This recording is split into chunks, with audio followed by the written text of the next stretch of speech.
Thank you for joining the Judaism Demystified podcast. It's great to have you back, J.J Kimche, Chacham J.J Kimche.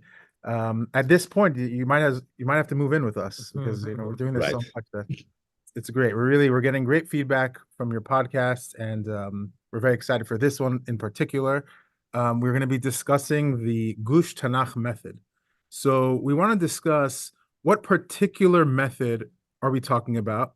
If you could provide us with a background of who uses this, where it stems from, and how widespread it is. Okay.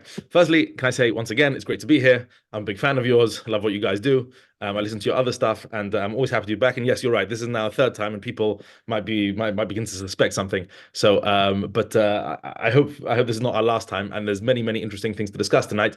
So let's jump into it. Before we get into discussing what I'm going to discuss tonight, a couple of quick caveats, just for the audience and for everyone to know. The first thing is that what we're going to be speaking about, I can't claim to be really an expert in it, in the sense that I'm a consumer of the sorts of writings that get put under the Gush Tanakh method banner. I've been reading it for many years, and I speak to people about it, etc. But it's not really an area of my research, as it were, and really the area of nobody's particular research. I mean, I don't know of anyone who's done very serious academic work in this, and therefore this is everything I will be saying is the words of an enthusiastic amateur rather than someone who's been sitting in the libraries and swatting up on all this. So that's the first thing. The second thing, of course, is that we're going to be talking about a school of scholarship, right? And the problem always with talking about a school of scholarship, no matter what it is that you have to generalize if you're going to say anything coherent. But of course, you will always find scholars in the school who sort of buck the trend and who don't fit particularly into the boxes in which you're generalizing. And therefore, so I wanted to say this, Mirosh, that the things and the generalizations I'm about to make might not encompass every single member of the Gush Tanakh method. And there's an open question as to whether this particular method is in fact a global method, or whether there are important differences between the Israel and the American branch. I don't think so, but others do. And therefore, so let's get into it. But You attended the Israel branch, correct? Say again? You attended the Israel branch. Yeah, so I guess my own background is that, yes, I spent 2 years in the Gush itself. I also lived in the yeshiva, in Yeshivat Har Etzion, known as the Gush, for the year and a half in which I served in Sahel. And therefore, I have a lot of, obviously, many roots there, and still keep up with their literature and still keep up with the people there. And so therefore, those are my basic qualifications to speak on the matter. But of course, many others have the same qualifications as me. So, I can't claim any superiority on that. So this is a method of studying and writing about and reading Tanakh that is known colloquially as the Gush Tanakh method, because it's associated with the Gush Yeshiva, Yeshivat Har Etzion in Alon Shvuz, a very large religious Zionist Hesder yeshiva. It's also associated with the college that's in the yeshiva, and sort of the lower levels of the yeshiva. There's a college called Michlelet Herzog, or Herzog College, and many of the teachers who teach in Yeshivat Har Etzion also teach there, and that's also a world center of this particular method. On the American scene, there are this is generally known as the literary theological method. Okay, yeah. And this is just something that is generally spoken about. But within something that I've observed in the last 10 or 15 years that I've been around to observe, is its spread and its ubiquity within the modern Orthodox religious Zionist world, right? That really in the last couple of decades, you've had the tremendous success of this way of reading the Tanakh. And obviously part of it is the fact that places like Gush and Yeshiva University, where there are some important members, some important figures within this school, they have produced many teachers. Many of these teachers teach in seminaries, they teach in yeshivot, they teach in high schools, they teach everywhere. That they are, become pulpit rabbis. They write on popular websites, on the VBM or Ala Torah, other such websites, and therefore this has spread. Another very big agent of the spread of this method is Koren Magid Publishing, right? They publish a lot of books. I just, a couple. So, for example, I'm holding up to the camera here. The book, it's slightly blurred, but this is Yael Ziegler's book on Ruth, actually a very good book, From Alienation to Monarchy. Again, these white books on of Koren, and they're producing one in each part of the Tanakh. So within Israel, I'm just going to throw out some names because it's very possible some of the audience would have come across them. In Israel, we're talking about people like Rav Yaakov Meidan, one of the Rosh Yeshiva of the Gush, Rav Yoel Ben Nun, Rav Amnon Bazak, who wrote this excellent book called Ad Hayom Hazeh, which I thought was very good, even if I, don't agree Phenomenal. With it. Yes, I have that. I have the translated version. Translated version, yes. It's an important book to read and also to take issue with to some degree, but we'll put that to one side for the moment. And also other names, for example, Jonathan Grossman, Dr. Yoni Grossman, Marilan, and Yael Ziegler, who I just mentioned here. She's Elchanan Samet. Yeah, Ahmad Samad, exactly. More in the English-speaking world, you have people like Menachem Leibtag, who also teaches very widely. In the United States, you have Shalom Karmi from Yeshiva University, or Chaim Angel, or you had here Rabbi David Foreman of Aleph Beta the other week, who uses sort of a version of this method. And these scholars constitute to a broad degree this this school, which will be called, which generally colloquially known as the Gush Tanakh method. Although, of course, some of the people who use it don't belong to the Gush. And one of the most important people, actually, underratedly, who did use this method a lot, was the late Rabbi Jonathan Sachs. And of course, his stuff, his known conversation, even though it includes, some of his own expertise and his background in philosophy, but that was something at the very heart of his exegetical, say, process. And because, tens of thousands have read his books and read his covenant conversation. So, he was also a very important voice in all this. You asked me a little bit about the historical background to this. And, well, I've been giving this some thought, and it seems to me that there are three important processes, historical processes, which are worth noting and must be understood in order to sort of contextualize the Gush Tanakh method before we actually get to the characteristics of the method itself, which I want to outline a bit more in depth later on. So the historical backdrop, there are three of them. The first one is, to my mind, the return to Tanakh commentary and Torah commentary in the 19th century. Okay, and let me explain a little bit what I mean. If you look at the history of Torah commentary, so it has Torah commentary as we know it, meaning line by line analysis and mini essays or little comments, on the biblical text. So it has basically a beginning date, which was Saadia Gaon, who was the first to write in many of the different genres that we're familiar with today, as he wrote his tafsir, his translation, and his commentary. And then you have the development of different schools. You have the development of the French school with Rashi and Rashbam and Bukhar Shar, and development of various various luminaries in Spain, the Ramban, the Ibn Ezra, etc. And then you have you have sort of a high point in the medieval period, which roughly comes to an end in the early 1500s, roughly in the 1500s, where you have Abar Banel, who's, let's say, the last very major example, the last canonical example of this. And you also have others such as Ovadia of Sforno, and a little bit later on, you have also the Klei Yakar, right? And these from Lunchitz, and you have these figures. But then in about the 1500s, after the Girush Sfarad and after the rise of Kabbalah and Tzfat, etc., you basically have an end to this process, an end to the production of commentaries, which we would consider canonical, which we would consider, major central commentaries at the heart of the Jewish canon.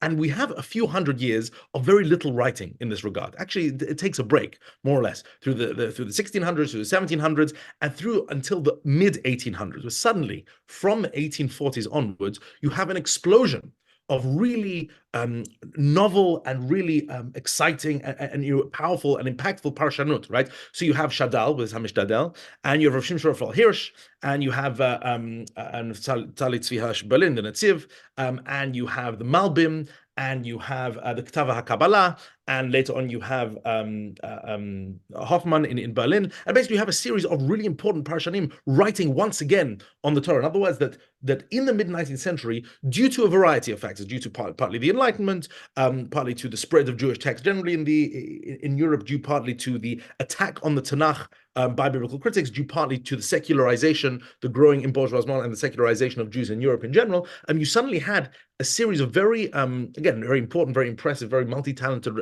rabbinic figures, Eliyahu ben Amozeg, another one, who are not only writing important works on Judaism, but using commentary on the Tanakh as a medium through which to provide a Jewish worldview, right? Because that's really what characterized medieval Parshanot. Medieval Parshanot, you read, not all of them, of course, but if you read the great ones, Ramban, Ibn Ezra, Abarbanel, these commentaries stand as statements of Jewish philosophy, statements of what Judaism is. Like, you can get a whole course on Jewish belief and Jewish practice and Jewish everything by reading these great Parshanim. Whereas, and again, this sort of took a break, and from the 1840s, 1850s onwards, you suddenly had this explosion again, this return to commentary on the Tanakh, and specifically commentary on the Torah, as a method through which to explore and discuss and state Jewish ideas writ large. Okay, and this is something very important. Perhaps one day I'll actually devote a book to this phenomenon, because it's actually a very important phenomenon that's sort of gone under, underratedly underratedly important and has gone somewhat unnoticed, certainly within the academic world, and should be sort of focused upon more. Part of the modernization of Judaism and certainly rabbinic culture was this return to Tanakh commentary itself. So that's sort of that's the first point, the first historical process that I want. Then, of course, this continues a little bit into the 20th century, and you have figures like, as I said, David Zvi Hoffman, Chief Rabbi Hertz with the Hertz Chumash, etc., etc., and this sort of continues, and then and eventually ends up to where we are. So that's the first one.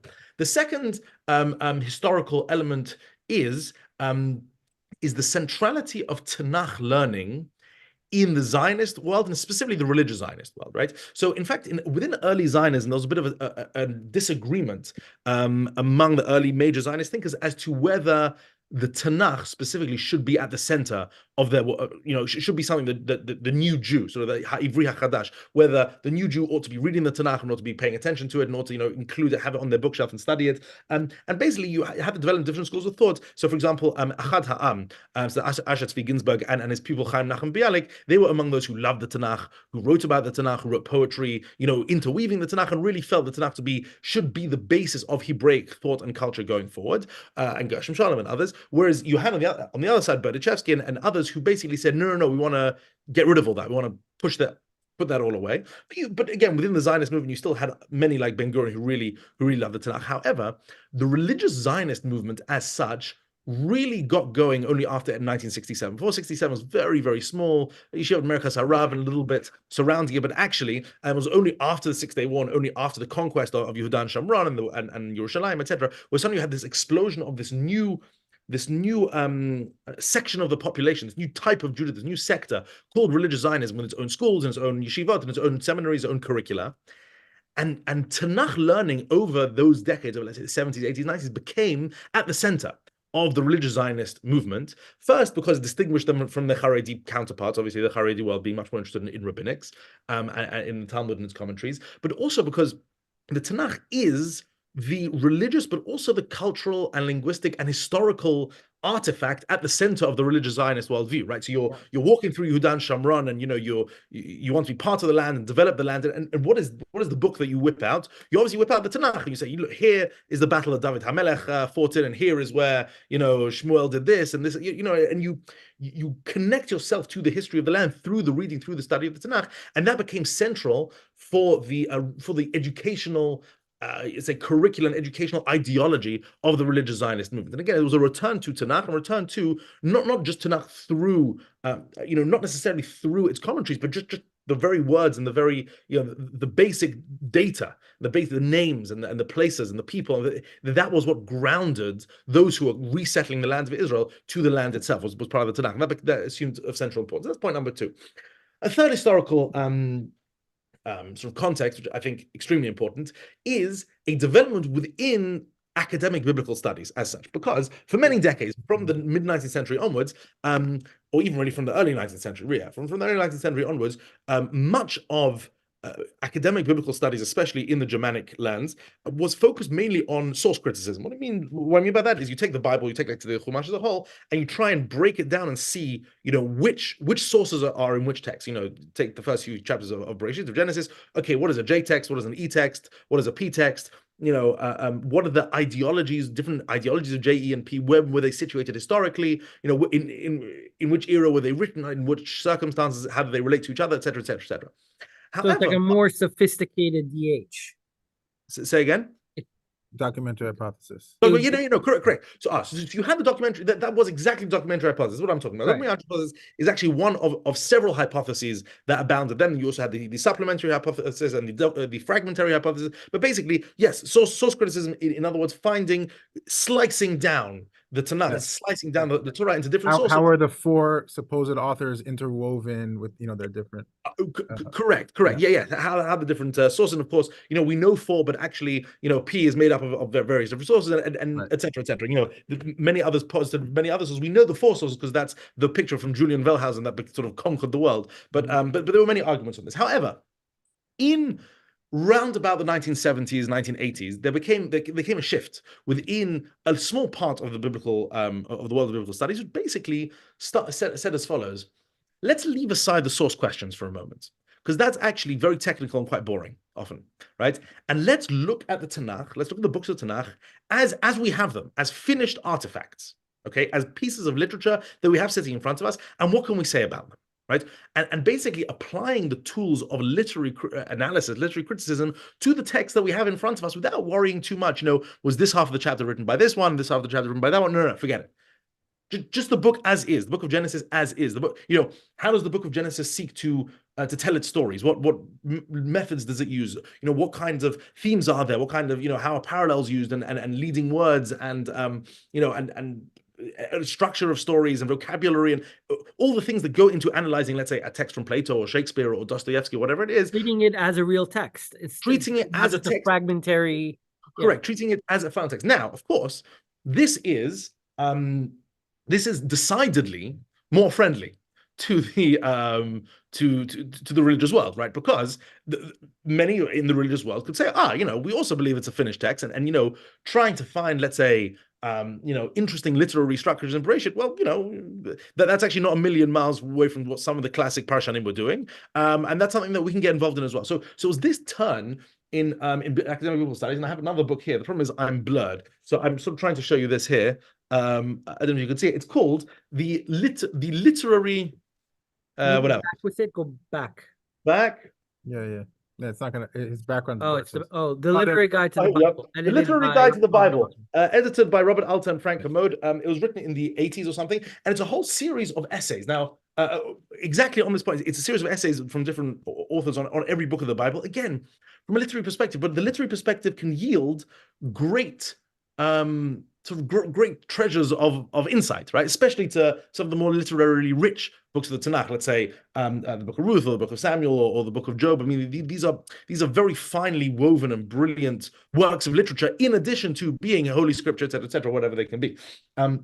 One of the main leaders of this was Robert Alter, and I've had him on my podcast, the podcast Jewish Ideas, and a very interesting man. He's still sharp as anything at the age of 88, and really one of the great biblical translators of our age. But what's fascinating is if you read he translated the entire Tanakh with his commentary. The Alter Bible is a phenomenal achievement. But if you read that Tanakh, so on the one hand, it is based on source criticism, and he'll mention it occasionally, but actually the vast portion of it is noting, again, the literary qualities and techniques and structures and everything used within these books. And actually, because of that, he will invoke things like Midrashim, he'll invoke Ibn Ezra, he loves Ibn Ezra, he'll occasionally invoke Rashi, because these people were also noticing this sort of thing. So within the world of biblical studies, there was a turn on the part of some figures towards this literary way of reading the Tanakh.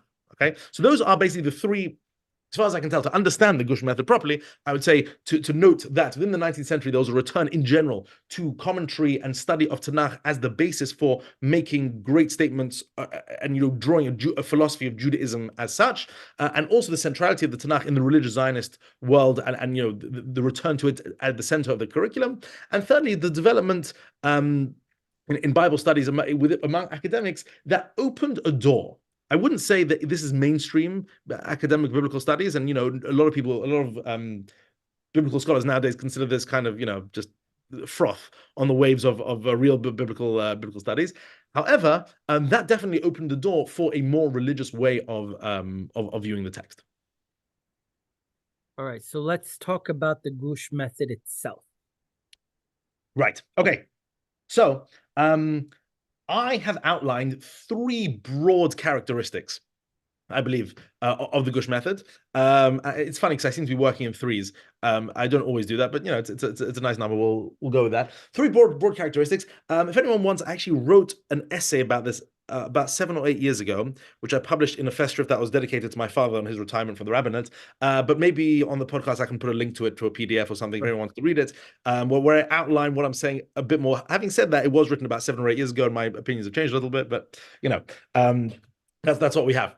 Okay, so main characteristics. The characteristic number one that I think is most salient within many of the writings, again, generally of this Gush school, is the primacy of pshat. Okay, the primacy of the plain text reading of the biblical text, and really firstly the effort to find out what the pshat is, what makara, like what actually happened, what is the Torah, what information is there to try and understand it, and also to have a direct encounter with the text. In other words, the method of a Gush Tanakh teacher is to first and foremost read thoroughly the biblical passage that you're trying to read, the book or the chapter, whatever it is, read it properly, thoroughly, notice it, all of it, before you touch a single pirush, right? Before you touch a single midrash. Now, of course, this is very much contrary, let's say, to the more classic Haredi way of doing things that's practiced even till today, which is that you learn Chumash with one finger in Rashi, right? Or one finger on the note, the article note to the bottom. Why? Because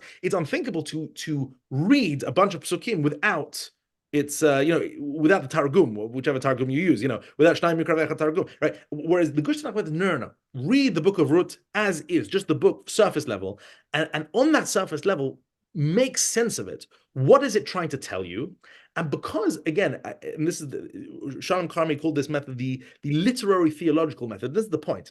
It's literary and it's theological in the sense that we are trying to find out what's going on, but we believe that what is written in the Pshat is the foundational message of the book. And therefore, to find out what is the message that God or the prophet or whatever it was wanted us to know, you have to find out what that book is actually saying, right? It is an essential religious thing, not just a literary thing, not just, I want to understand, but no, actually, the main message is contained in what the book actually says. What the book actually says requires an understanding of the Pshat. Now, part of the Gush method is to keep, to a certain degree, this endeavor on the Tanakhi level. What I mean by that is a phrase that's often invoked by many who use this, which is HaTanakh mefaresh atzmo, right? The Bible, it explains itself. And what that means is, and again, this is hardly new. It's used by similar ideas are used by Chazal and by the commentaries, which is that psukim in other places of the Tanakh can shed a great deal of light on let's say a textual quandary that you have at the moment, or something like that, right? So basically, your classic Gush teacher will read the passage or read the book, try and understand it as best as possible just from reading that, but also bring in other psukim, other methods, and other ideas from the Tanakh itself, from the biblical books, because that is seen as the first port of call in order to try and understand something, right? Now, to be very clear, they aren't against the use of pirushim, but that use comes after you've read it, thought about it, discussed it, asked questions, try to answer it, and then let's see.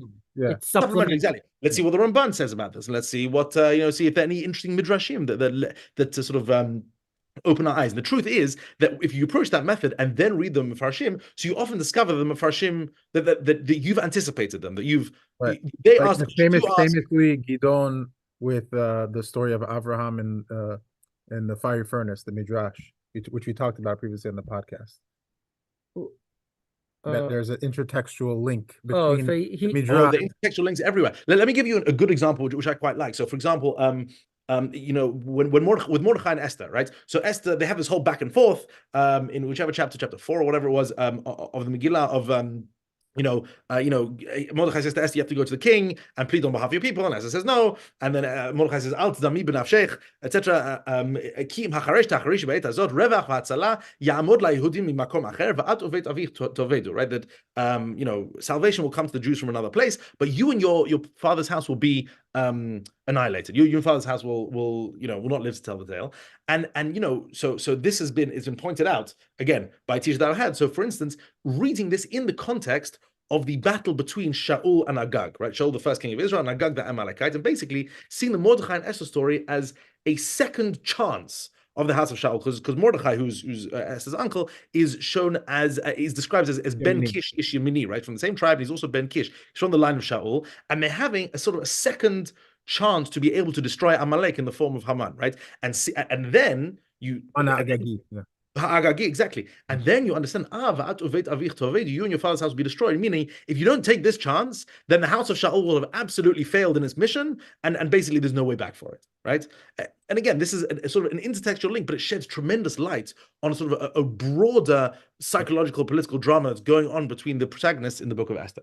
So that's sort of characteristic number one, is a focus on Pshat and a use of the Tanakh itself, other places in the Tanakh, in order to shed light on the Pshat before going to any Mefarshim, before going to any Midrashim, which are generally brought in as a sort of a post hoc to the analysis that you've already done, Okay, that is point number one. The second characteristic is very important.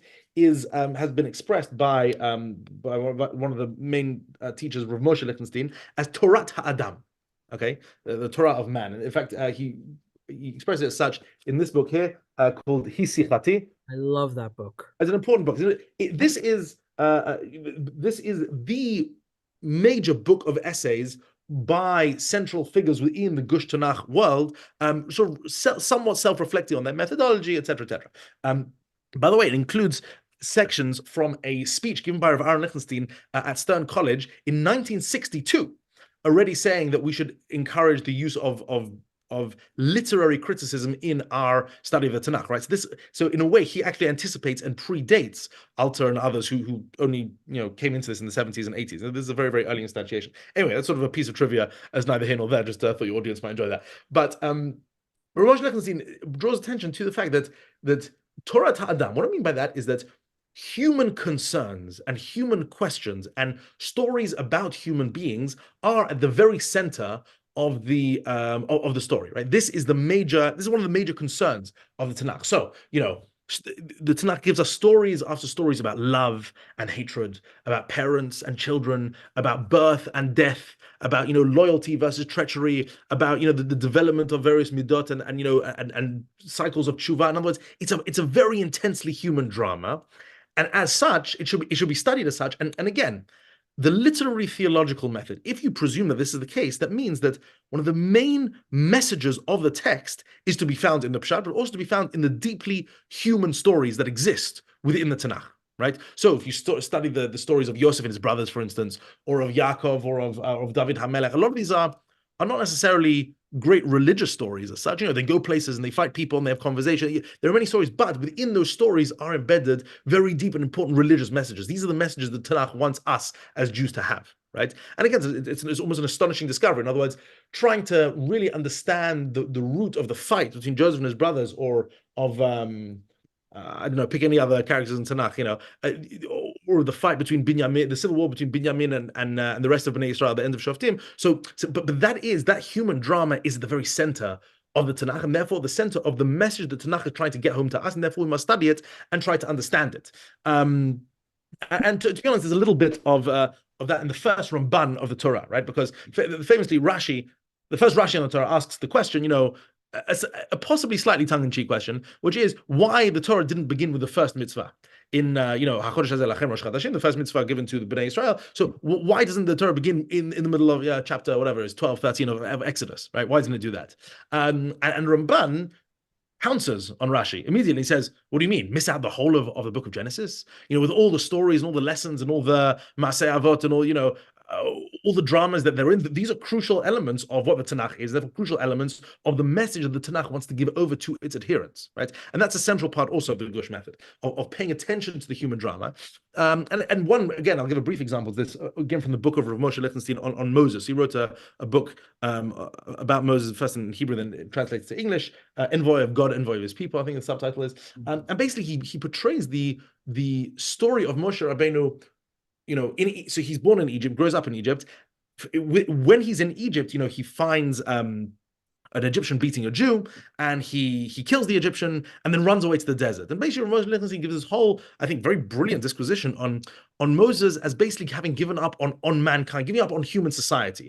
He sees that there's no justice in human society, that he stops the Egyptian beating the Jew, and then therefore and because of that, he's hunted basically for his life. And so he says, I've had it up to here with human society. I'm going to the desert. I'm going to meditate. I'm going to have this kind of intimate, awesome connection with God by myself, without the dross of human society around to get in the way of me, anyone else. I'm going to become, a sort of a guru meditating on top of a mountain. Basically, the whole point of the revelation of the burning bush is to tell him, no, you have to go back. Actually,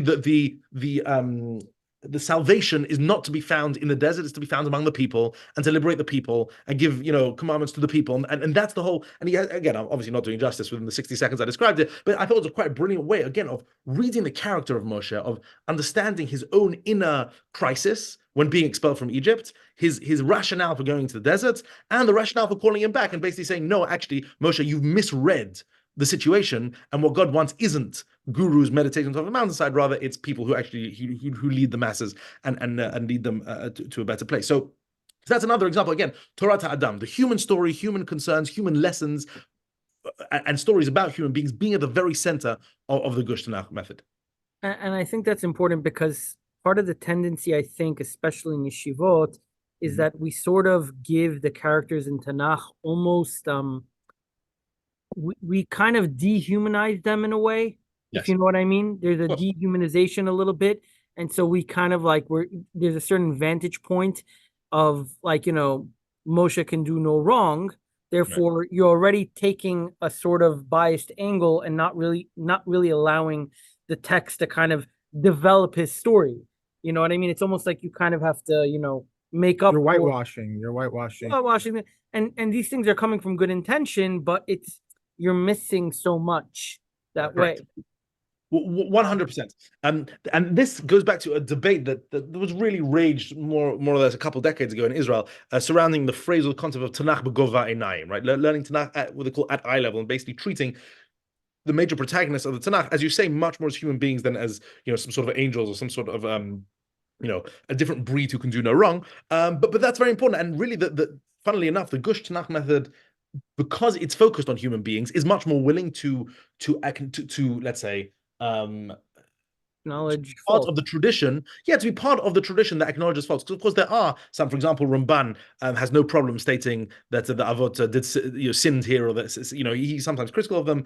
Others as well, the Netziv, others as well, who do this from time to time, and again done respectfully and done with the awareness they are supposed to be religious heroes and role models, etc., etc. Having said that, it's again much more sensitive to the possibility that the people we're dealing with are human beings, but it's specifically their human trajectories. For example, the process of tshuva of Yehuda and Reuven and others in the story of Genesis, like that's part of their greatness. That's part of the religious message that is at the center of those stories. That's characteristic number 2. Characteristic number 3, and this one has also been the subject of many a lot of discussion, also a lot of criticism, is the methodology and what I call methodological omnivorousness, meaning the tendency to basically make use of any and every method of analysis that you can, right? So many protagonists of teachers of the Gush Tanakh method will use history, philology, archaeology, linguistics, whatever you like, all the possible different methods that are used to study the text and study the historical period and you try and make sense of it. These appear, if you look at the footnotes of many of these texts, they'll refer to this academic study or this thing in the Israel Museum or this part of the geography and topography of the land of Israel and this theory about the place names, etc. And especially, and this is something I've noted before, especially tools of literary criticism. In other words, tools of looking at a text and noting, okay, what are the parallels, the chiastic structures, the main words that accompany each story, what's called the Leitwort in German, ambiguities, repetitions, all the various things that a story does in order to capture the attention of the reader. They will say, this exists in the Tanakh, but again, the literary theological method, it exists in the Tanakh in order to capture the reader's attention. For what end? To the end of understanding the message, the religious message in the text, and therefore that's supposed to speak to the adherent, the Jew today, right? It's not just understanding it for the sake of understanding; it's understanding it for the sake of getting some sort of religious message or inspiration or instruction thousands of years later. You want to come in on this? Forgot what I was going to say. Go on. I was gonna mention the fact that people who are, let's say, adherents of the biblical source criticism method will view that as kind of cherry picking, because you're jumping the gun. We're going to get there. I want to, so we'll go get to the critiques, because the critiques of the Gush method are a very important part of understanding the Gush method itself. Yeah. And one thing I will say about the teachers of this school, and 100% to their credit, is that they're very aware of these criticisms and they speak about them, they write about them, and they acknowledge them, and they try and struggle with them, because the truth is that there's no method of teaching and learning Tanakh which is flawless, which is without its downsides, without its difficulties. And we're going to get to the advantages and disadvantages in one moment. I just want to lay out the characteristics and then jump in, because all 3 characteristics that I mentioned now are open to quite serious and scathing critique, which I want to outline when the time comes. I remember what I wanted to say. Before you get to the critiques, this method with all the literary constructs and the chiasms and keywords and all that. To say it differently, this would be a very sophisticated understanding of Dibrat Torah B'Lashon Bnei Adam. Yes. That meaning essentially Dibrat Torah B'Lashon Bnei Adam would mean that Hashem made the Torah in a way where it can be looked at from a critical vantage point in order to unearth its messages. 100%. Let me give you actually a little example, which doesn't come from the Gush Tanakh method, but it's a brilliant essay. Everyone should read it, which is an essay written by a professor of literary criticism called shortly after the Second World War, called Eric Auerbach. Right, so it's a famous essay.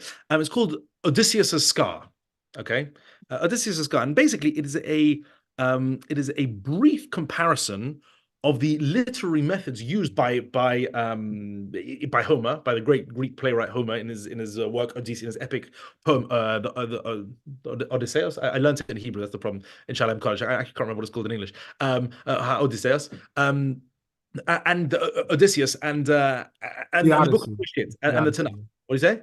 The Odyssey. The Odyssey. That's the one. Odyssey. Odysseus is the person. Okay, fine. The problem is I did my undergrad in Hebrew, and so a lot of the stuff cycles around my head in Hebrew. Yes. So this is a brilliant essay, and he points out the following, which I thought was very thought provoking, which is that he talks about an episode in the book of the Odyssey, in which so Odysseus returns to his mansion or to his kingdom after many decades of wandering. They don't recognize him, etc., etc.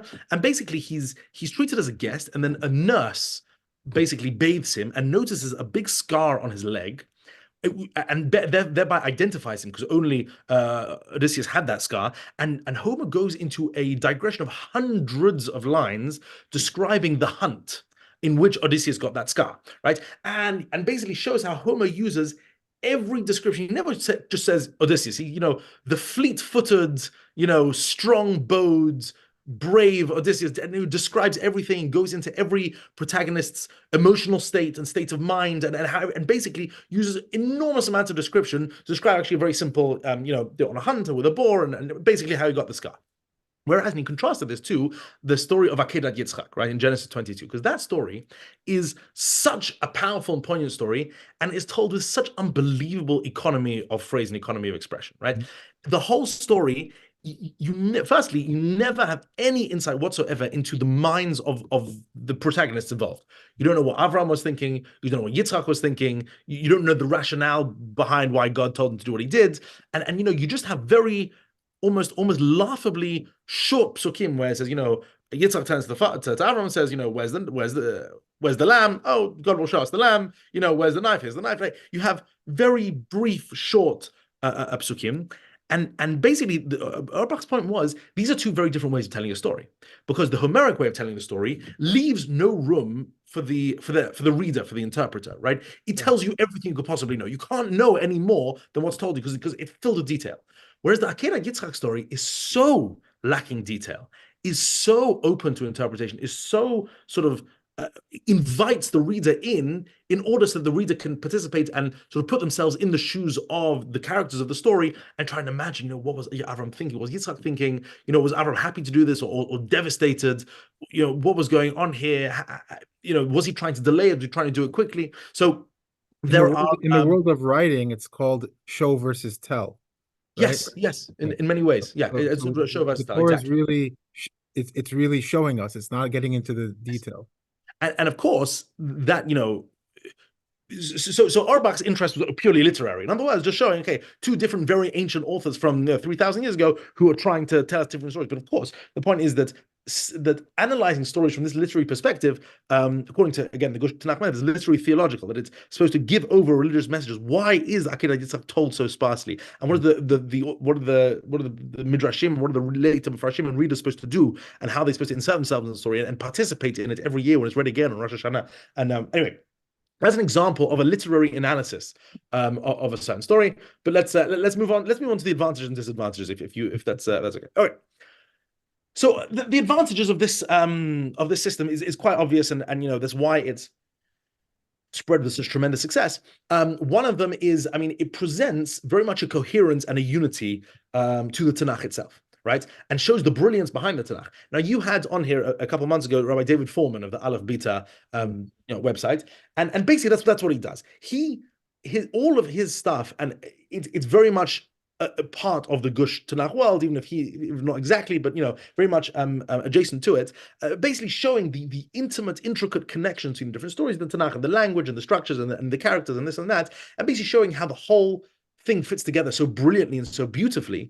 And that gives, of course, the religious Jew nowadays a lot of comfort and a lot of encouragement, right? This is the holy book. This is supposed to be telling us and giving us the instruction that we need, the religious instruction. And it's nice to know that it is also a phenomenal work of literary genius.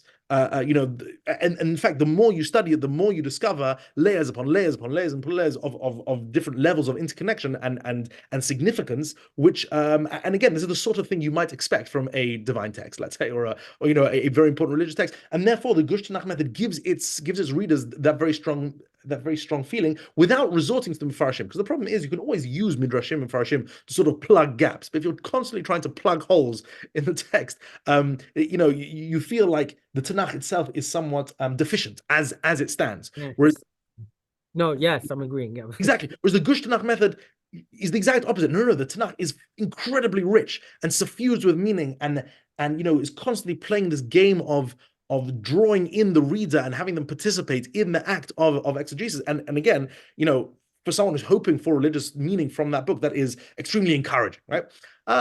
It's it gives us sort of purity and simplicity to the Tanakh. It also serves a little bit, and Rabbi Foreman mentioned this a little bit as well. Let's say an implicit rejoinder to the biblical critics, right? Because the biblical critics say, look at this mess, look at this anthology of different texts from different time periods, different authors, and none of them really fit together very well. And you can clearly see the seams between them. They're all contradictory, and they're all, they're full of redundancies and full of, different, issues and problems with the text. Whereas the Gush Tanakh problem comes along, the Gush Tanakh method comes along and basically says, no, the opposite is actually the case.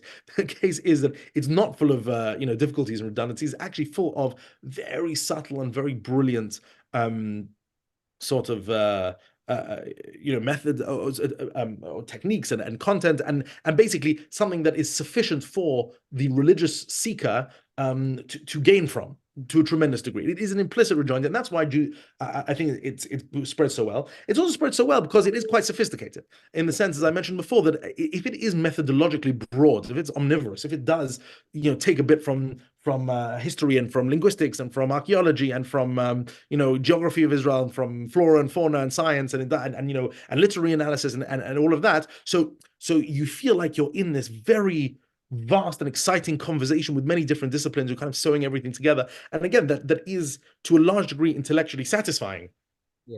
For many. It's also like built on the shoulders of giants. It's really yes. like the fact that we have technology today to find intertextual links, for example, or chiastic structures that didn't exist, 100 years ago, 200 years ago. So that advantage we have today is I think that's why it's so popular.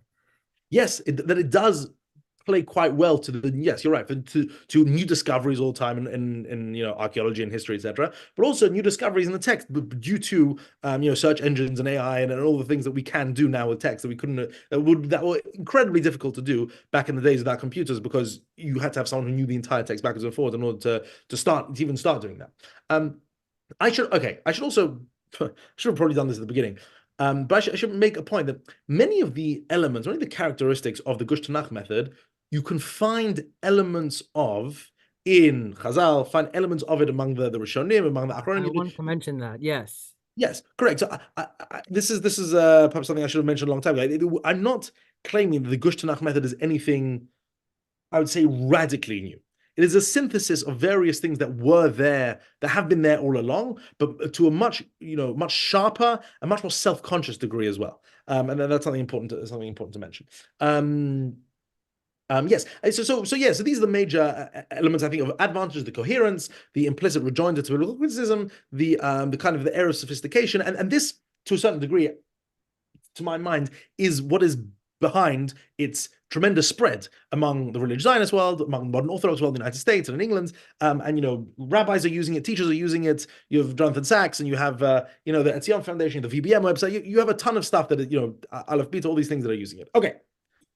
those are the advantages. Now, what are the critiques that could possibly be leveled against this? And this is obviously, there's a lot. And again, I want to go through three of them, one to each of the major characteristics that I mentioned. The first characteristic that I mentioned is pshat. Okay, the pursuit of the pshat level, and the major critique to be leveled here is, well, who is to say that understanding the pshat of the psukim is actually the main thing you should be doing?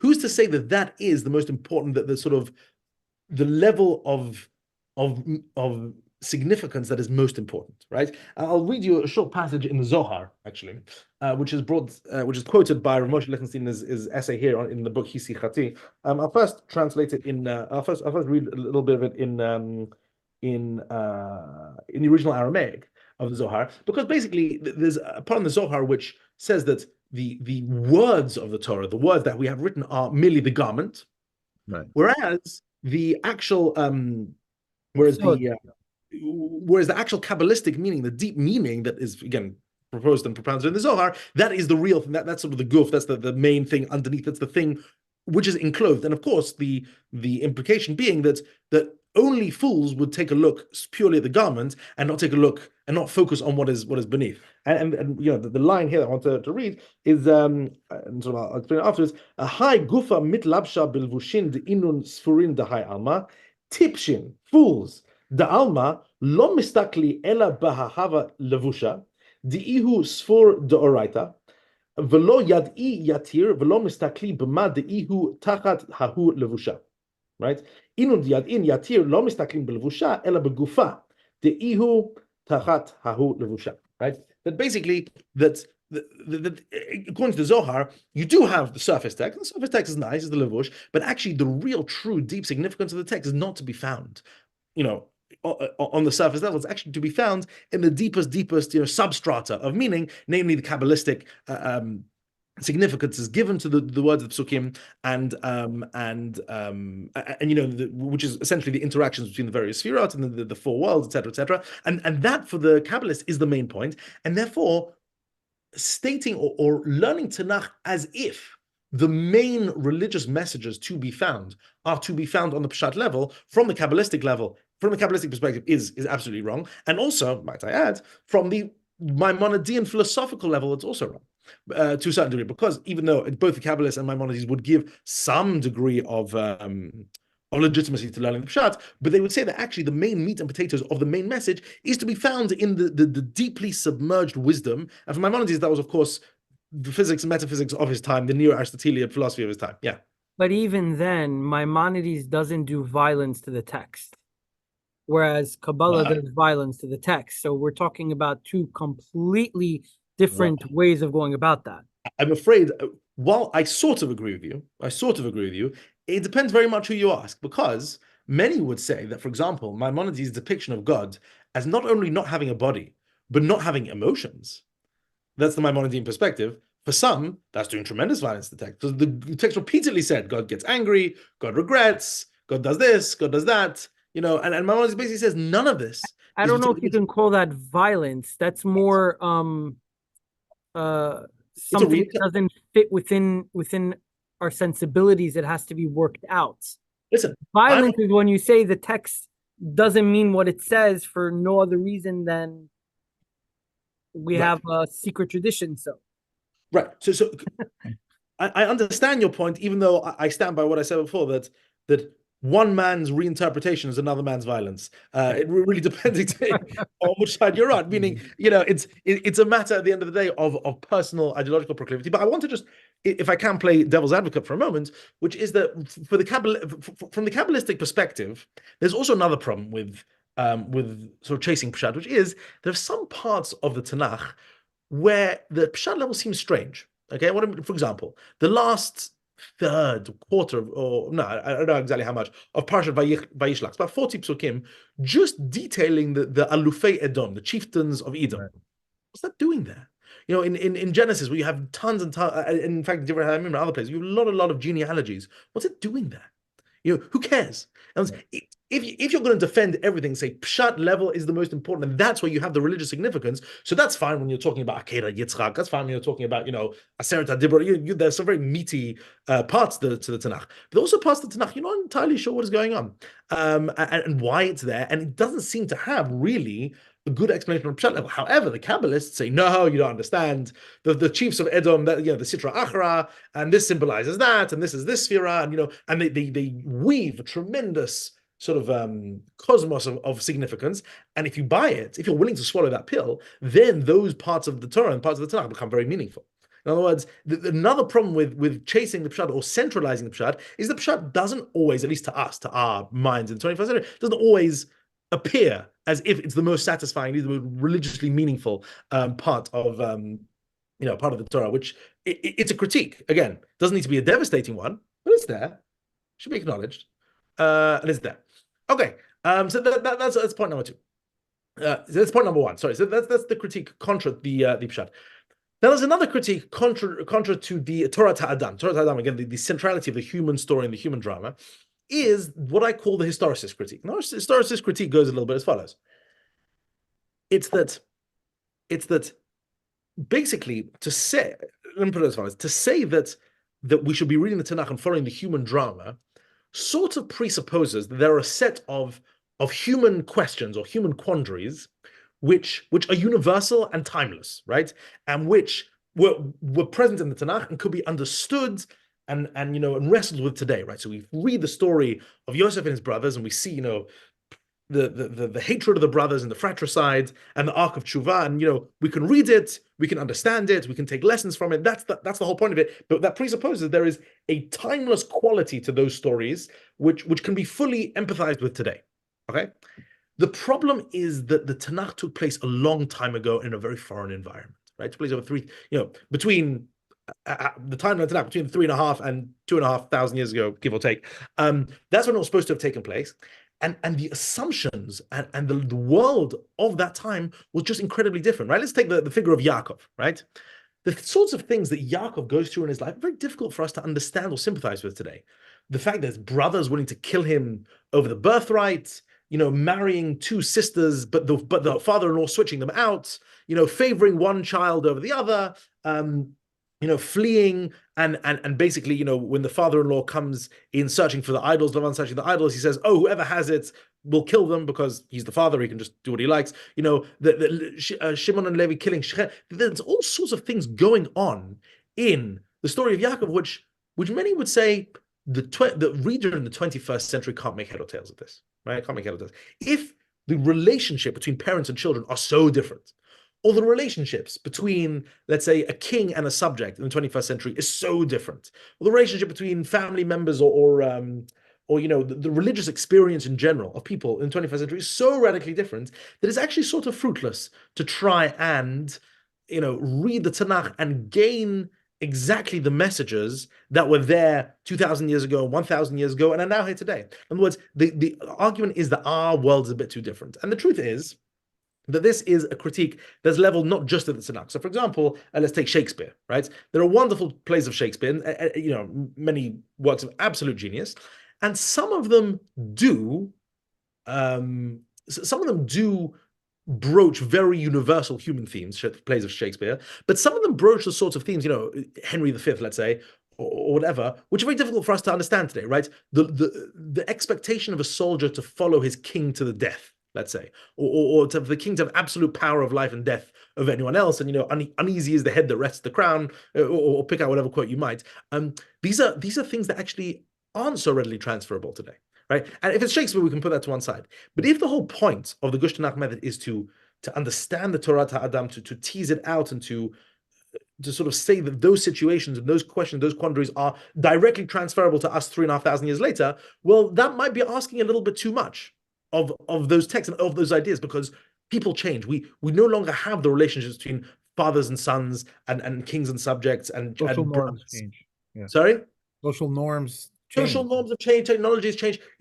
Can we relate to a world in which 50% of infants die before the age of 3, or in which 1 in 4 women die of childbirth, or in which people really believed animistic spirits to be alive and really, sacrificed human children to try and appease God. I mean, so the point is, so much the Tanakh seems so foreign to us that if Torah Ha'adam is at the very center of your Tanakh, sort of learning, then maybe you're throwing your students into a world which just doesn't speak to people so well. It doesn't have the same assumptions, and therefore, what are the kinds of lessons we can draw from it? And you don't seem very happy, Ben. So please, me.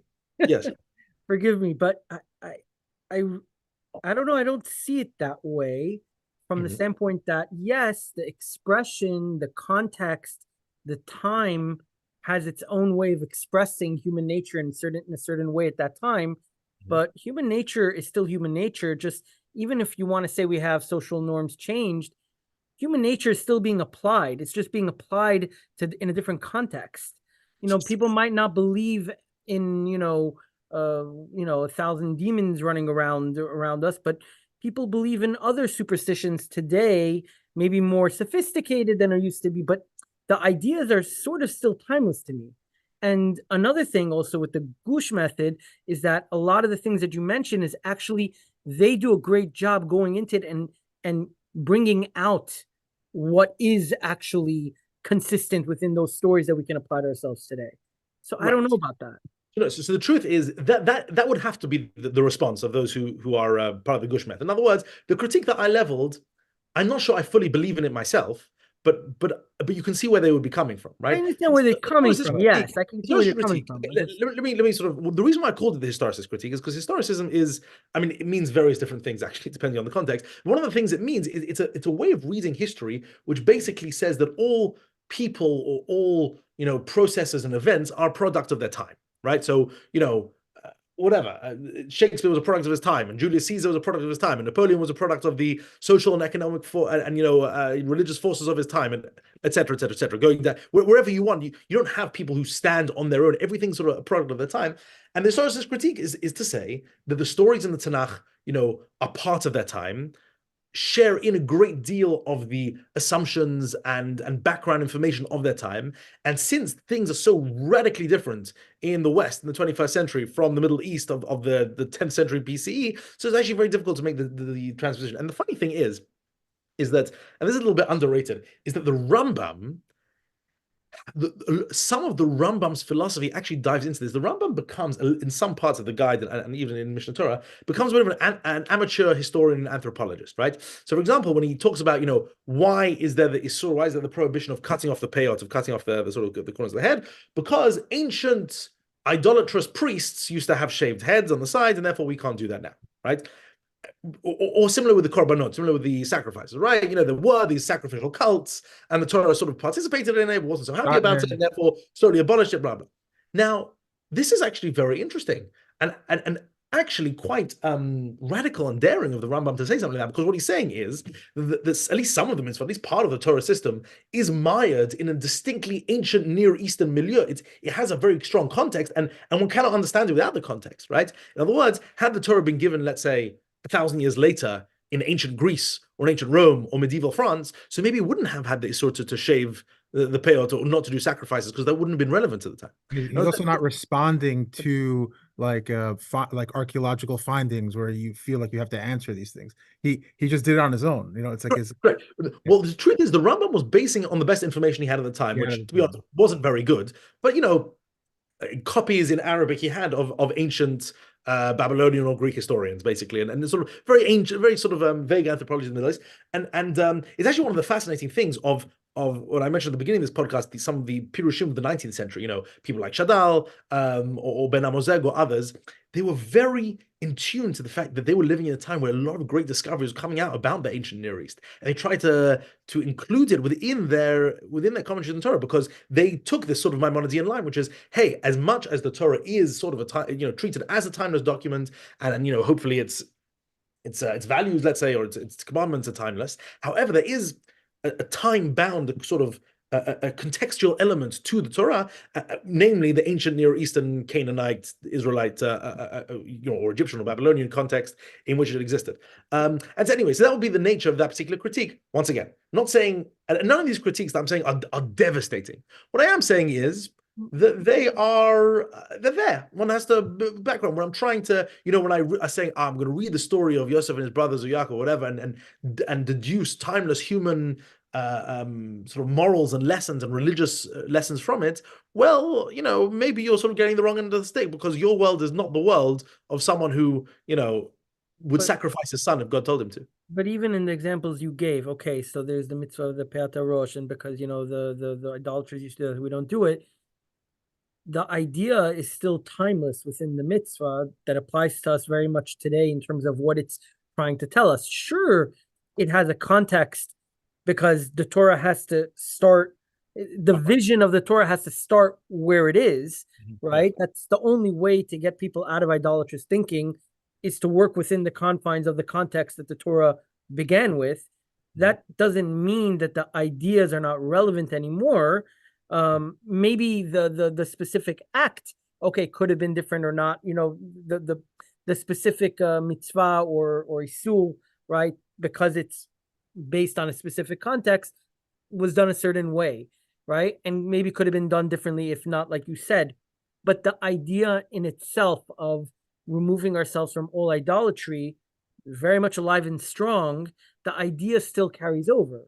So I agree with you. It doesn't bother all, me so much. These are all very, I would say, good counter arguments. And because I'm sort of on the side of the Gush method, again, I have my reservations with it, and I think it's perfect, blah blah. But the truth is that there are, I think, reasonable responses to some of these criticisms, but I would hope that you admit at least a little bit the force of some of these criticisms, that the world of the Torah isn't always an easy world for us to jump into or to understand. I mean, this certainly comes to a fore, in the stories of, let's say, Yoshua and Shoftim, where battles ensue and people just massacre entire cities left, right, and center. I mean, even cities within Israel, or even,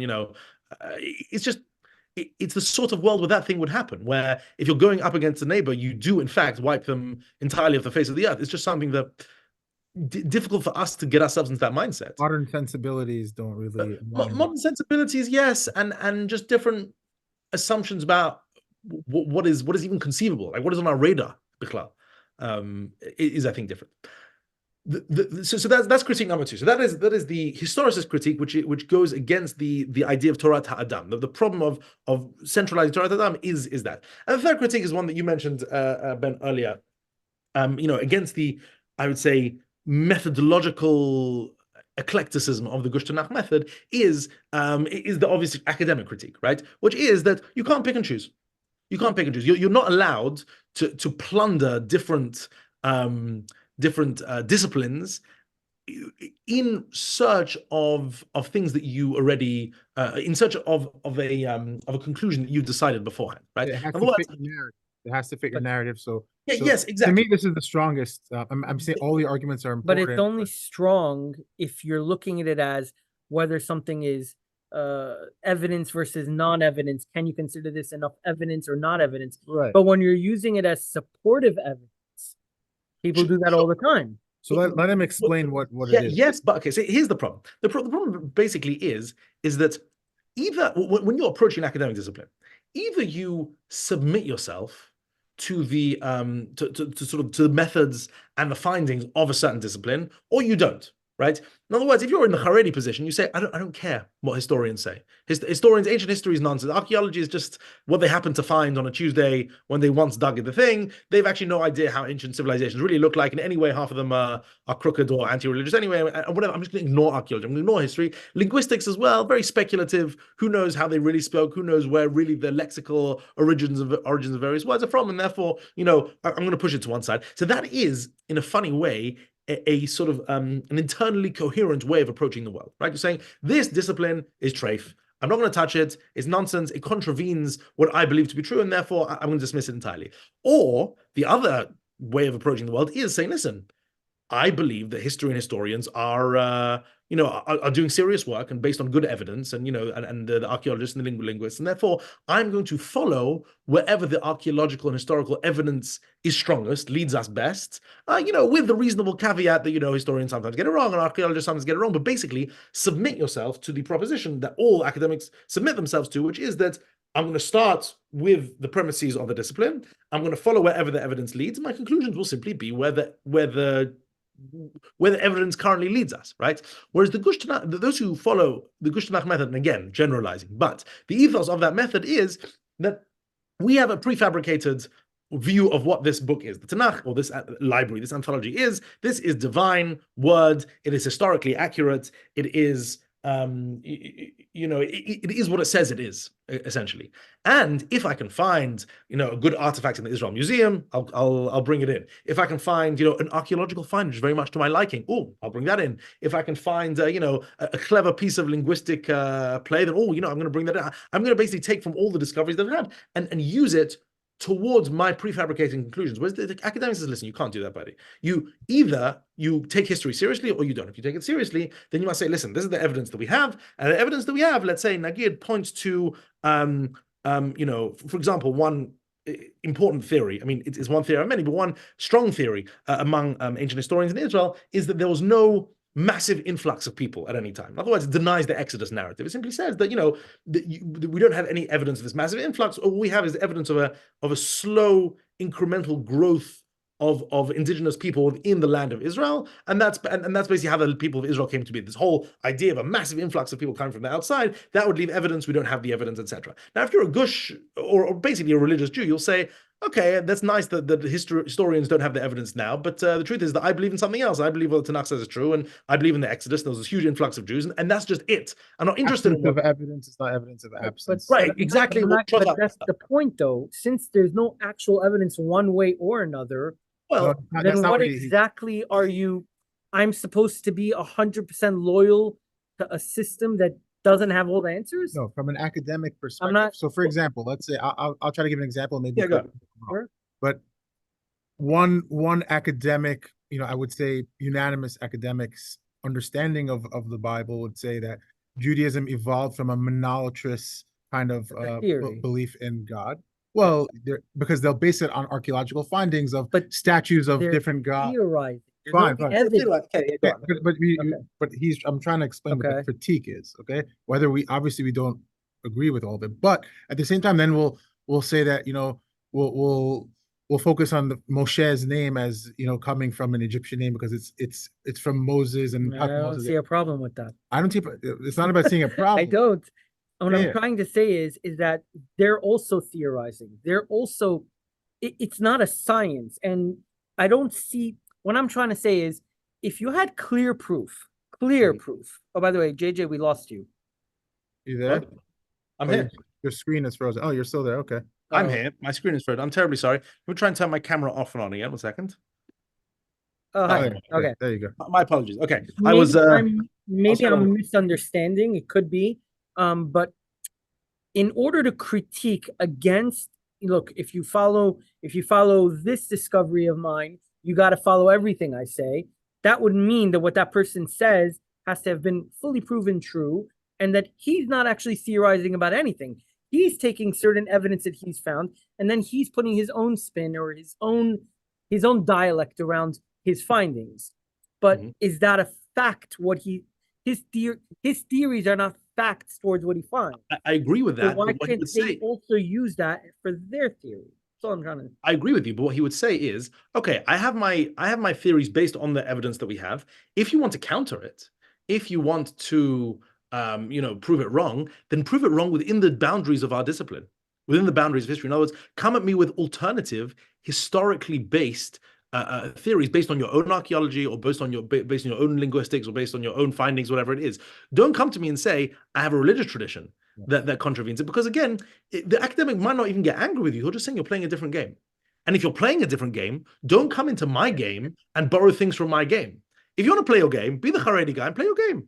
But don't borrow from me, because I'm playing my own game. If you want to come into my thing, fair enough, b'vakasha, but respect my rules. Okay. Respect my time. And that's again now.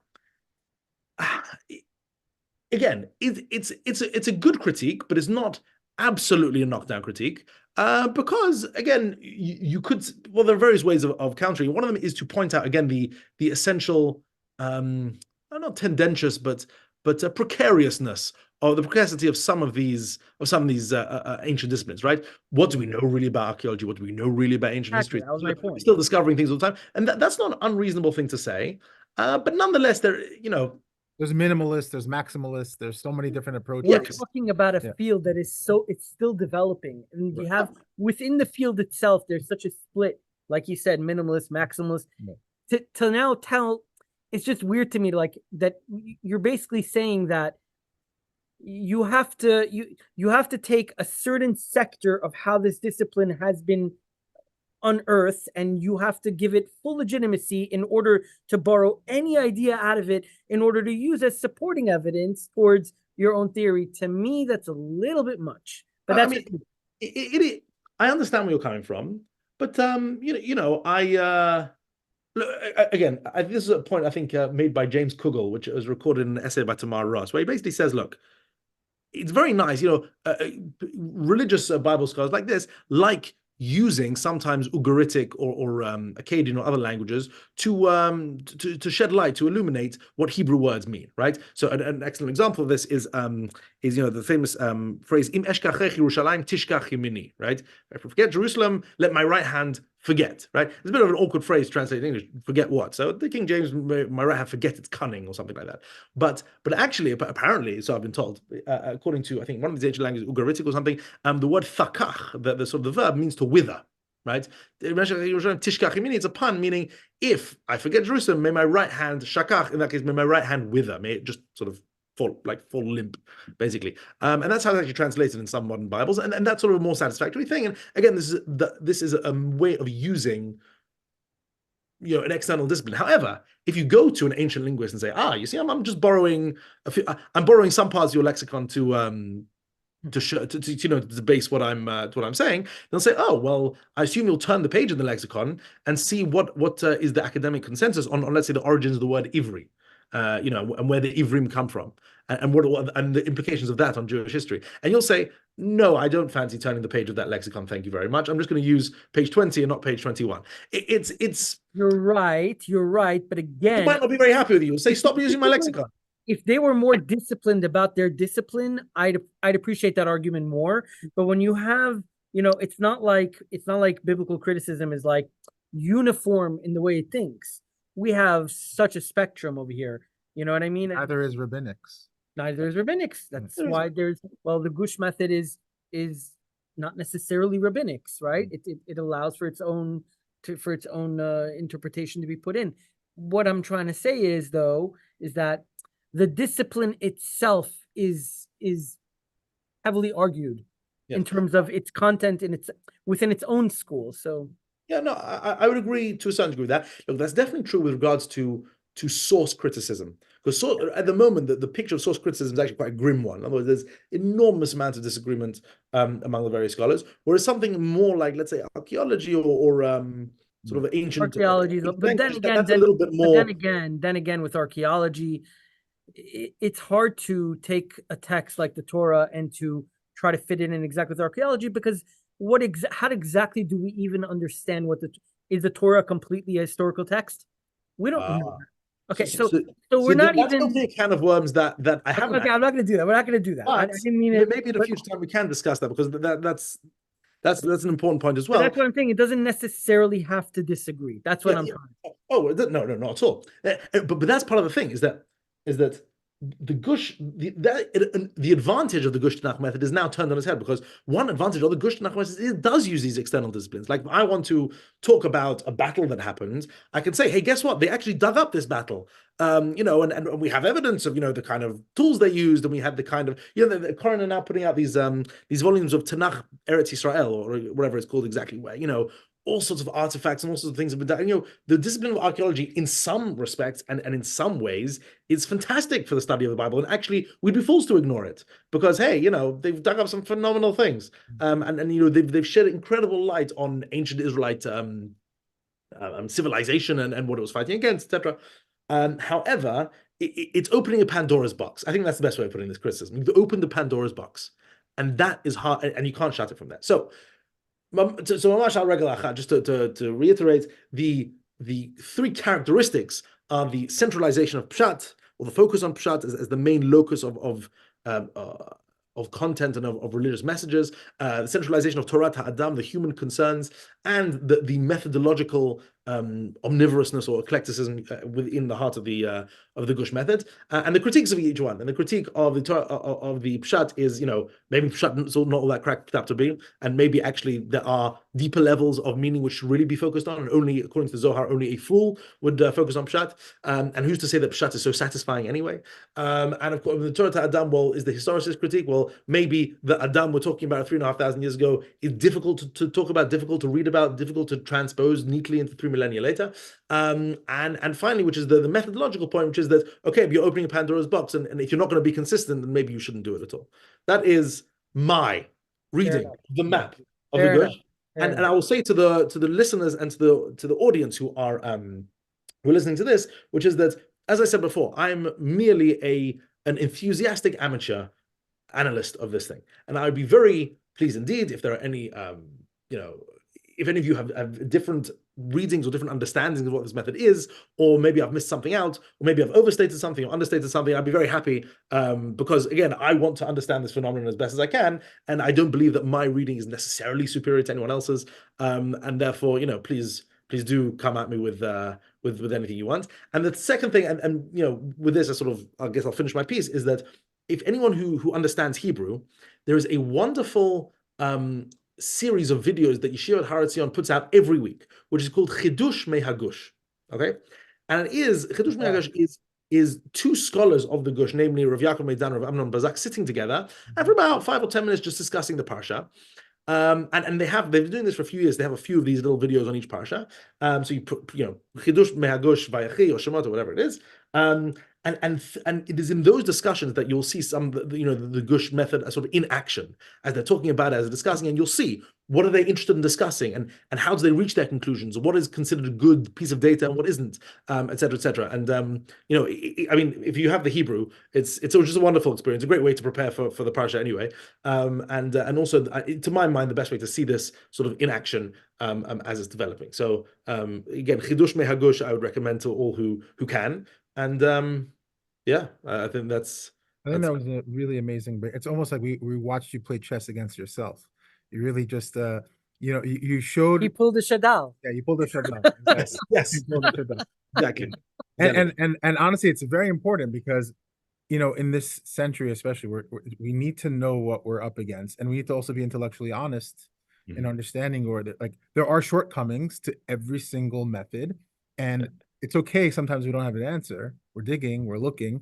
I think that obviously we didn't really critique the critiques, like for example, the Kabbalah point that you brought up. But again, these are things that we've discussed on other episodes. I think Rabbi Foreman, for anybody who wants to understand the response against biblical criticism, check out that episode that we did. Yes, absolutely. Rabbi Foreman. And I think this was an amazing breakdown, really enjoyable. Fantastic. And by the way, the reason why I was chiming in over there is because I'm very passionate about this, as you could tell. It's a good thing to be passionate about. Good. And if someone reaches out to you, maybe who has another take on this, or critiques of the critiques, as you said, or something else, this is very much a conversation worth having. I fully agree with you. So, yeah, go ahead. You were going to say something? No. Yeah, I was gonna just ask you, what do you think the future of this is? Because we're noticing actually, there's like a shift right now. It's exploding. Like you go to any farm store and they have like the window section is all like the Maggid studies on Tanakh, and best series ever. We love it. I mean, we're trying best series ever created. We're trying to we want to eventually interview every single author if we can. Right. We've interviewed a few of them already, and I'm seeing that there's people are a lot, like even these conversations that we had in the past about like rationalism versus mysticism and all that.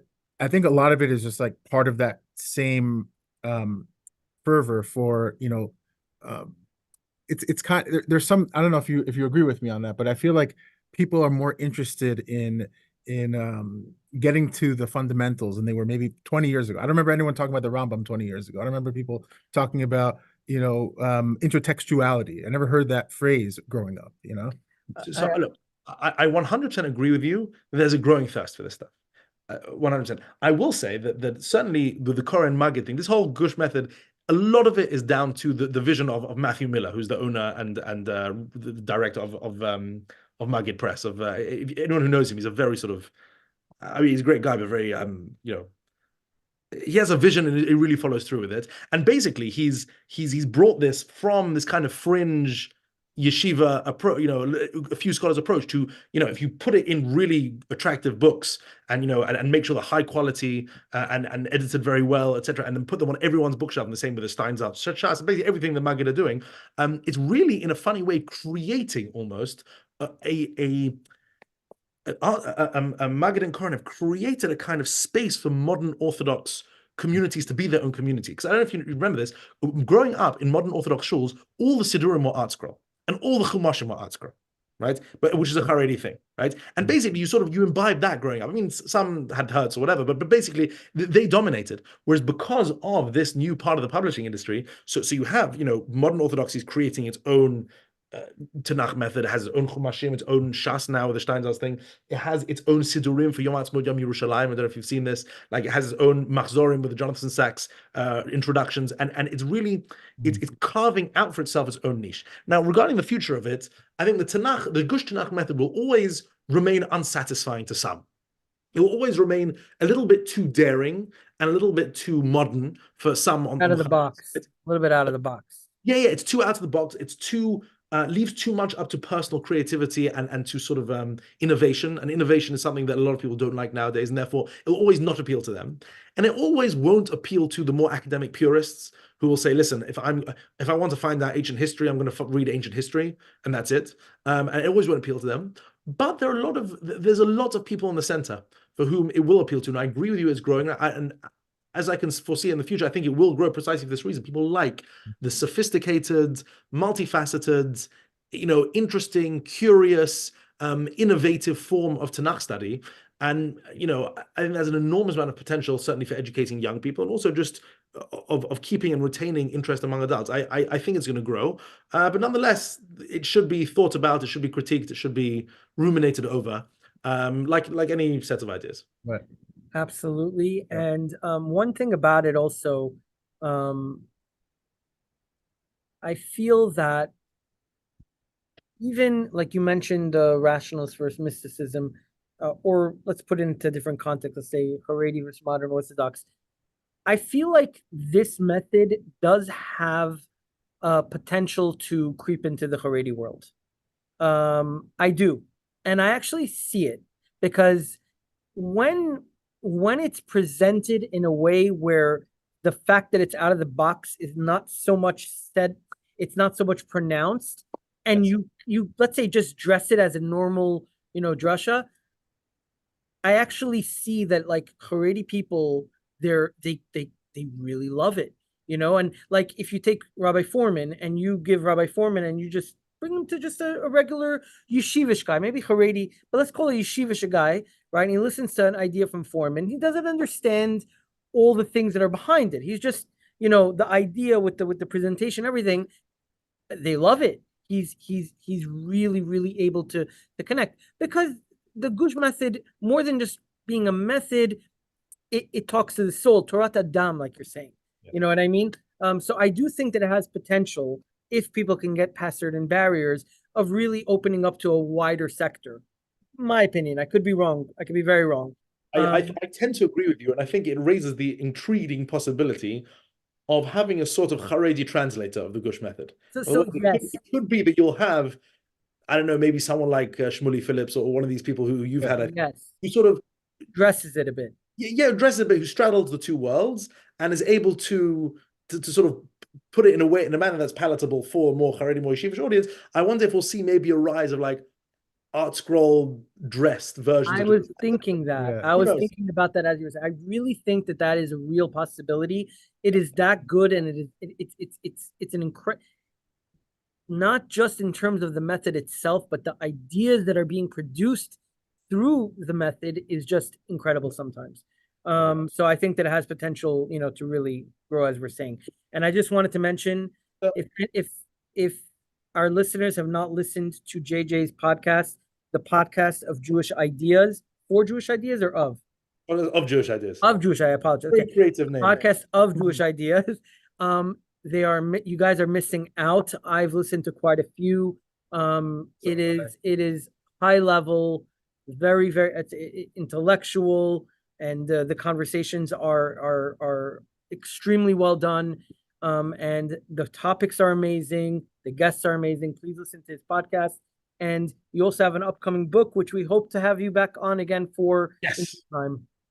Yes, thank you very much, and I really appreciate this, and appreciate what you guys are doing as well. So I hope we're all very successful in what we do. Amen. Thank you. We Thank appreciate you. everything. Thank you. Toda rabba, laila tova. I had a lot of fun with this. Me too. You. See you.